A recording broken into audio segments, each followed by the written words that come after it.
السلام علیکم۔ کراچی میں خواتین ٹیچر سے زیادتی، اسکول سیل، مالک کا جسمانی ریمانڈ۔ ملزم خواتین کی نازیبہ ویڈیوز بنا کر بلیک میل کرتا تھا، تیل کا خیز انکشافات سامنے آ گئے۔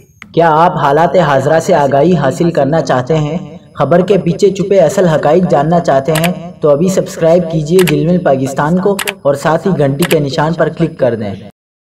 آپ کو بتاتے چلیں کہ گلشن حدید میں نجی اسکول کے پرنسپل کی خواتین ٹیچر سے مبینہ زیادتی کے کیس میں ایک متاثرہ ٹیچر نے پولیس سے رابطہ کر لیا۔ پولیس کے مطابق ملزم عرفان غفور میمن خواتین ٹیچرز کو نوکری کا جھانسا دینے کے بدلے زیادتی کا نشانہ بناتا تھا اور خواتین کی ویڈیوز بنا کر انہیں بلیک میل بھی کرتا تھا۔ اسکول دسمبر میں 1 لاکھ روپے ماہانہ کرائے پر لیا تھا۔ پولیس کا کہنا ہے کہ اسکول میں 10 خواتین اور 5 مرد اساتذہ کام کرتے ہیں، جبکہ 250 طلبہ زیر تعلیم ہیں۔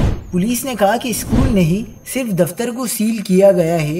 ایس ایس پی منیر حسن سردار کے مطابق ملزم کے دفتر سے ملنے والی زیادتی کی 25 ویڈیوز برآمد کر لی گئی۔ ملزم کے دفتر میں زیادتی کا نشانہ بننے والی 5 خواتین کی نشاندہی کر لی گئی۔